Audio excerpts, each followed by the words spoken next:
Bonsoir à tous, je suis ravie de vous accompagner tout au long du week-end sur Monaco Info. Voici les titres de ce vendredi 27 février. Les ONG à l'honneur aujourd'hui, nous ferons la lumière sur les actions de l'une d'entre elles, Mission Enfance, avec sa cofondatrice Domiti Lagourgue. 10 jours après le début du carême, nous vous présenterons dans un reportage la vénération de l'une des épines de la Sainte Couronne du Christ, un rituel qui a lieu tous les vendredis durant ce temps liturgique. La Roca Team n'est pas parvenue à s'imposer face au Maccabi Tel Aviv hier soir. Résumé du match à suivre. Et puis, encadré par le rappeur Yas Sogo, quelques adolescents de la Principauté ont appris à écrire, dire et ressentir le slam. C'était notamment cet après-midi et nous y étions. Leur engagement est souvent discret mais essentiel. Nous célébrons aujourd'hui la journée mondiale des ONG. Les organisations non gouvernementales sont nombreuses en principauté et leurs actions impactent directement la vie de millions de personnes. La directrice et cofondatrice de Mission Enfance est avec nous pour en témoigner. Bonsoir Domiti Lagourgue. Bonsoir Sarah. Merci de nous accorder cette interview. Nous avons souhaité mettre en lumière l'ONG que vous avez cofondée il y a 35 ans. Quel était l'objectif à ce moment-là ? Alors, il y a 35 ans que nous avons fondé cette association à Monaco et en France. Et l'objectif, c'est de porter secours aux détresses aux enfants dans le monde. Donc, nous agissons essentiellement au niveau éducatif, par des réhabilitations d'infrastructures scolaires, par des constructions d'écoles, par des centres d'animation d'enfants, des ludothèques. Tout est très axé sur l'école.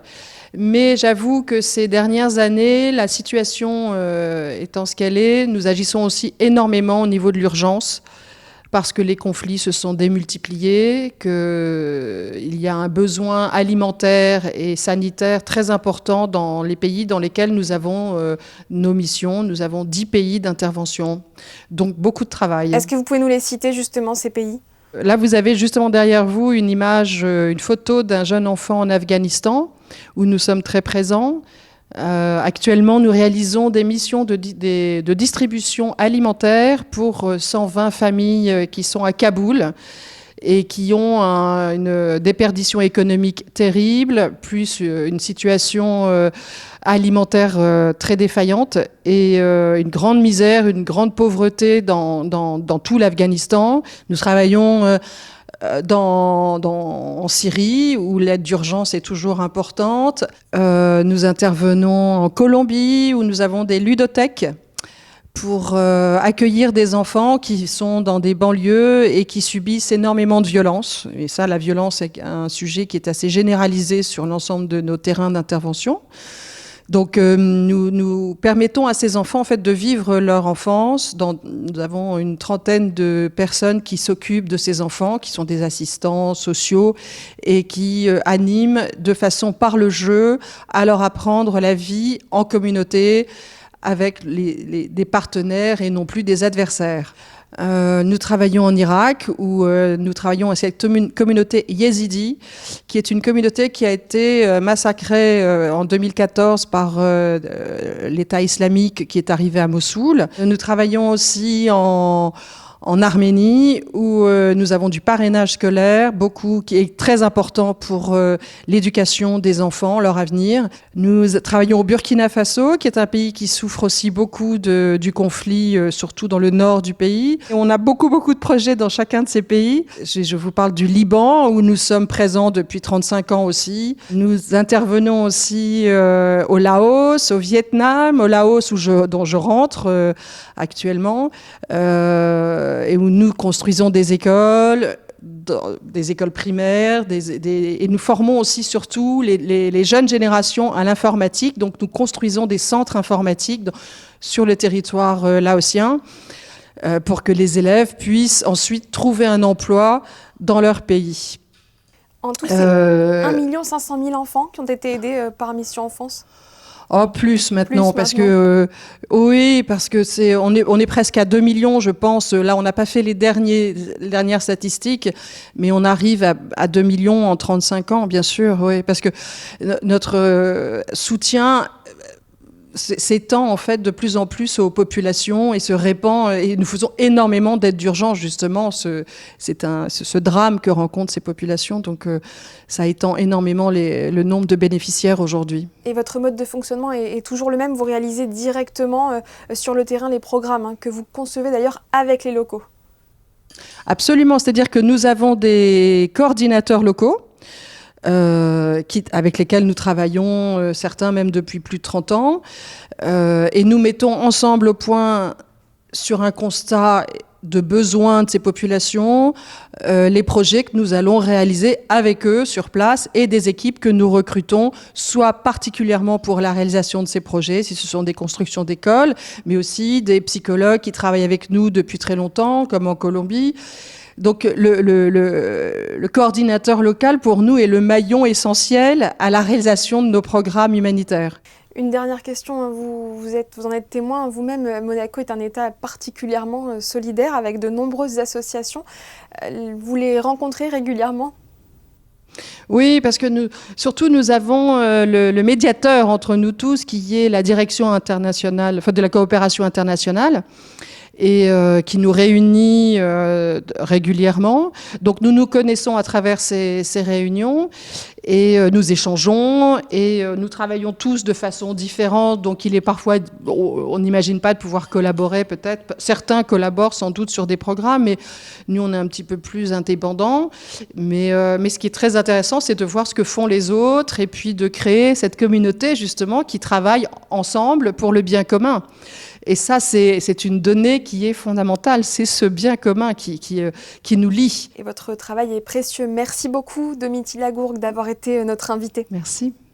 Vous le savez, nous sommes en pleine période de carême et pour accompagner les fidèles pendant ces 40 jours, le diocèse de Monaco propose chaque vendredi des conférences sur le thème des grandes prières chrétiennes. À l'issue de celle-ci, un moment très solennel, la vénération de l'une des épines de la Sainte Couronne du Christ. Le récit de Patricia Navarro sur les images d'Arnaud Imbert. En ce vendredi de carême, sous les voûtes de la cathédrale, l'instant est solennel. C'est avec dévotion et respect qu'une à une, les personnes présentes prennent part à la vénération d'une relique à la valeur inestimable pour les chrétiens. Cette fine épine provient de la couronne posée sur la tête du Christ lors de la Passion. La couronne d'épines qui est conservée à Notre-Dame de Paris aujourd'hui, qui avait été, vous savez, la Sainte-Chapelle avait été construite par Saint Louis quand il a recueilli cette relique insigne. Alors en fait, elle est attestée au moins depuis le début du IVe siècle, c'est-à-dire très très tôt. On sait qu'existe cette couronne d'épines. Elle a eu tout un parcours qu'on peut suivre. On sait exactement par où elle est passée, jusqu'au moment où Saint Louis la rapporte à Paris. Et à partir de ce moment-là, il va y avoir dans toute la chrétienté, on est au Moyen-Âge, c'est une époque où les reliques, c'est très important. Alors on va retirer les épines de la couronne et on va commencer, c'est des cadeaux extraordinaires qu'on va faire dans différentes cours, dans des grandes églises. Alors on sait qu'ici à Monaco, il y en avait une depuis le Moyen-Âge qui était au palais, mais elle a disparu au moment de la Révolution française. Ça, on le doit à Thomas Fouilleron qui est allé faire quelques recherches. Et celle qu'on a aujourd'hui à la cathédrale, c'est une épine qui vient de la couronne d'épines. Et on a une attestation de l'archevêque de Paris à la fin du XIXe siècle qui dit « cette épine vient bien de la couronne d'épines de Notre-Dame de Paris ». On ne sait pas pourquoi elle est arrivée ici, mais on est très très fiers d'avoir, parce que c'est vraiment un trésor extraordinaire. Quelques minutes plus tôt, l'Assemblée écoutait la conférence du jour consacrée à une grande prière chrétienne, en l'occurrence le Notre Père. Chaque vendredi de carême, la cathédrale propose ainsi un temps d'enseignement ouvert à tous et qui favorise le questionnement et l'approfondissement des connaissances. Les chrétiens se préparent à Pâques et il ne faut pas arriver démunis à Pâques. Il vaut mieux s'être purifié. Alors, par le jeûne, par la prière, par des actes de charité, mais c'est aussi bien de nourrir son intelligence. Et donc ces conférences sont là pour nous donner du grain à moudre, venir un peu enflammer notre cœur. Voilà, il faut comprendre où on va, nous booster, j'allais dire. Entre la parole partagée lors de la conférence et le rituel de la vénération, les vendredis du carême proposés par le diocèse font cohabiter deux moments complémentaires au cœur desquels la compréhension et la contemplation conduisent les fidèles sur leur chemin jusqu'à Pâques, un chemin spirituel de 40 jours initié le 18 février dernier et qui s'achèvera le 2 avril prochain. Ouvrons à présent une page sport avec d'abord du tennis et cette fin de parcours pour Valentin Vachereau au Mexique. Ce vendredi, le Monégasque a été battu en quart de finale de l'ATP 500 d'Acapulco. Pourtant bien embarqué contre Brandon Nakashima, c'est finalement l'Américain qui a remporté la rencontre 2-6, 6-2, 6-3 après 1 heure et 47 minutes de jeu. En basket, suite et fin de la 29e journée d'Euroleague hier soir. Monaco s'est incliné 91-86 face au Maccabi Tel Aviv à la salle Gaston Médecin. Mauvaise opération pour les Monégasques dans la course au play-off. Le résumé est signé Frédéric Elion sur les images de Jean-Alexandre Dordet. Irrésistibles et titrés, en Leaders Cup, les Monégasques n'ont pas réussi à confirmer leur embellie sur la scène européenne jeudi soir. Face au Maccabi Tel Aviv, la Roca Team a concédé sa 6e défaite en 7 matchs d'Euroleague, la 3e lors des 4 dernières réceptions à Gaston Médecin. Comme trop souvent, Monaco connaît un retard à l'allumage, dominé sous le cercle avec 5 rebonds offensifs dans le premier quart-temps pour le Maccabi. La Roca Team est menée 30-17 après 10 minutes. Avant qu'Alpha Diallo ne sonne la révolte et de quelle manière le numéro 11 lâche un poster monstrueux sur Marcio Santos. Le pivot brésilien en sourit, voilà assurément un des dunks de l'année en Euroleague. Diallo enchaîne avec 2 tirs à 3 points et Monaco revient à -3, puis bascule à la pause avec 9 points de retard, 49-40. Dans le 3e quart-temps, Jaron Blossomgame pose les jalons d'une soirée historique pour lui. 25 points, record en carrière. Grâce à son énergie débordante, la Roca Team recolle à une possession dans le 4e quart-temps. Mais Sorkin à 3 points, puis Tautin à mi-distance rentre 2 tirs clutch, ce que les arrières monégasques, eux, ne parviennent pas à faire. 91-86, la Roca Team s'incline face au Maccabi. C'était compliqué, mais je trouve qu'on est resté soudés jusqu'à la fin du match, même quand ils sont revenus au fur et à mesure fin du match. Et c'est une belle victoire pour nous, on est dans un bon momentum, et donc il faut continuer et espérer de se qualifier pour les playoffs. I mean, obviously a tough game. You don't want to give this one up on your home court, considering what's at stake. But we keep fighting. We have 9 games left. And we're still an experienced, still a talented team. Anything can happen in this EuroLeague, as we've seen all season, so we got to stay together. Avec cette défaite, Monaco glisse à la 9e place avec plus qu'une victoire d'avance sur le premier non qualifié pour les play-in. Du football pour terminer. Après son élimination en Ligue des Champions, la SMFC compte bien poursuivre sur sa bonne lancée en championnat. Victorieux lors des 2 dernières sorties en Ligue 1, les hommes de Sébastien Pocognoli espèrent enchaîner demain avec la réception d'Angers. Un duel très important pour les Rouges et Blancs qui tenteront de décrocher 3 points précieux. Écoutons le coach en conférence de presse. C'est très clair, il y a 11 matchs, il n'y a plus que la Ligue 1. Comme concentration, les joueurs blessés vont revenir tout doucement, donc on va, je l'espère, terminer avec une dynamique assez positive. Et si on veut rejouer la scène européenne l'année prochaine, il va falloir faire une série dans ces 11 matchs. Et on en est capable, on est sur une bonne série, on doit la continuer et essayer de compenser le petit passage difficile qu'on a eu vers la fin de l'année et rattraper ce temps perdu. Donc là maintenant, tout le monde doit regarder dans la même direction. Je pense que les joueurs qui se voient sur le long terme à Monaco veulent rejouer la Coupe d'Europe. Si certains espèrent dans cette période-là maintenant passer un cap de leur carrière, c'est aussi l'héritage qu'ils doivent donner à leurs coéquipiers. Donc chacun doit être gagnant et ne pas calculer. Coup d'envoi de la rencontre demain à 19h au Louis II. À ne pas manquer non plus demain, à la patinoire du Port Hercule, la grande fête de la glisse du Skating Club of Monaco et de la Fédération monégasque de patinage. Au programme le matin, le championnat monégasque de patinage. À 16h, la masterclass du champion du monde Brian Joubert et Davide Lewton-Brain. Elle sera suivie d'une démo de hockey sur glace et du gala de patinage artistique et de la finale du challenge inter-entreprise de curling qui opposera le centre cardio-thoracique à Trasomar du groupe Pastor. Notez que l'entrée est libre et gratuite et que l'événement se déroule de 9h à 21h. Les détails sont à retrouver sur les réseaux sociaux du club. Les vacances scolaires sont l'occasion de voir du beau spectacle, mais aussi de laisser parler sa créativité. Alors que le printemps des poètes approche, un atelier slam était organisé hier et aujourd'hui à la médiathèque Caroline. Aux côtés de Yass Sogo, rappeur et professeur de français, les adolescents ont exploré la puissance des mots et des notes. Alban Gingembre et Arnaud Humbert. Si on n'a pas l'amitié, on aura toujours la fraternité. Bravo. Oser s'exprimer à travers le slam, c'est ce que ces poètes en herbe tentent de faire. Ils mettent à plat leur histoire en explorant la puissance des mots et la musicalité de la langue. Je connaissais pas vraiment le slam et j'ai voulu découvrir. Quand je suis arrivée là, j'étais un peu hésitante, mais après on a fait des activités pour être en confiance. On a fait du théâtre, on a fait des exercices d'articulation. Et après, je me suis sentie à l'aise et franchement, maintenant, j'ai plus aucun souci à raconter mon histoire à tout le monde. J'avais tout et n'importe quoi sur ma feuille et donc j'en ai fait un texte. C'était très intéressant. Après l'écriture, place au chant. Tu mets des petites pauses entre les phrases. Ok. Mets des petites pauses. Recommence du début. Vas-y. L'amour de ma vie est coincé sur une île. Alors, de toutes mes forces, j'ai crié.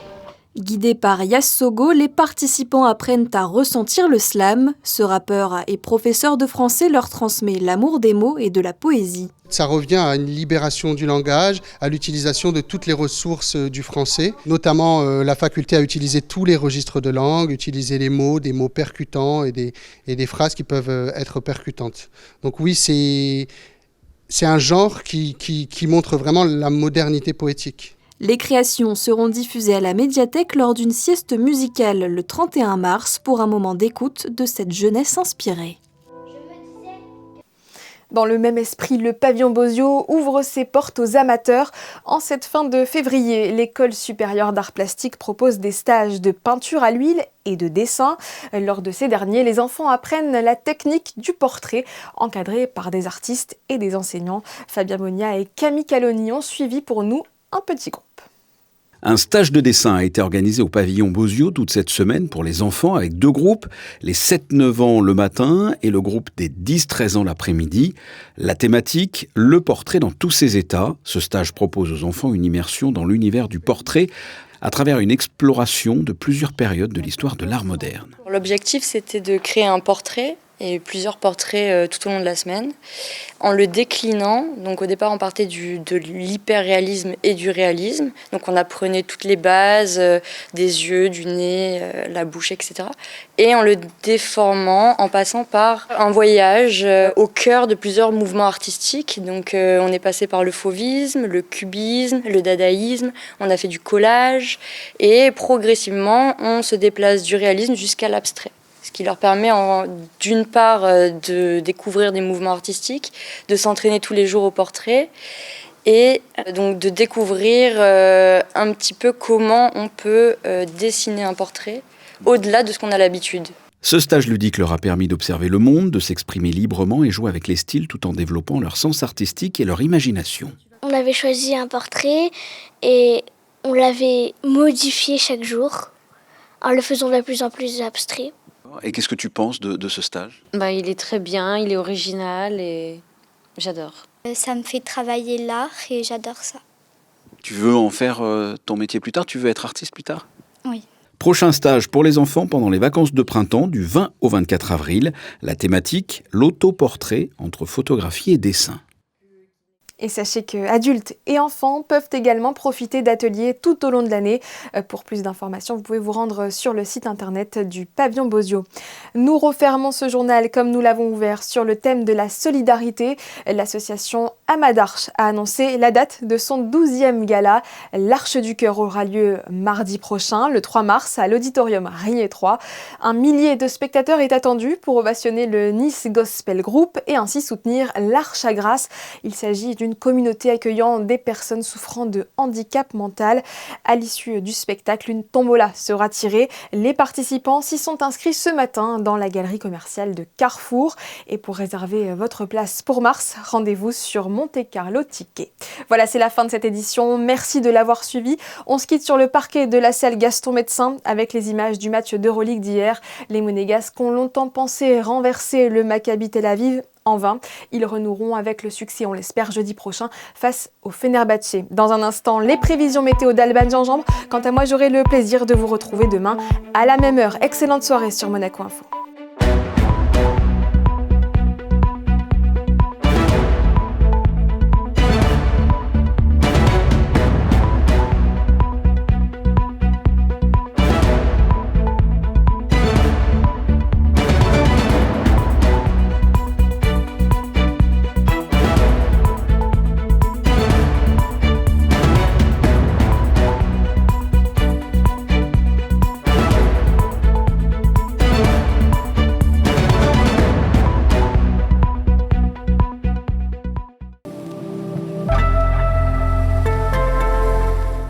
Bonsoir à tous. Demain, le ciel sera couvert à Monaco. Les nuages en nombre laisseront peu de place aux courtes éclaircies. Le thermomètre, comme aujourd'hui, affichera des températures agréables pour cette fin février. 10 degrés le matin et jusqu'à 14 degrés l'après-midi. Du gris donc pour ce week-end, mais pas de pluie. Le 28 février, nous fêtons les Romains. Et puis ce sera aussi la journée mondiale sans Facebook. L'occasion de déconnecter et de prendre des nouvelles de ses proches.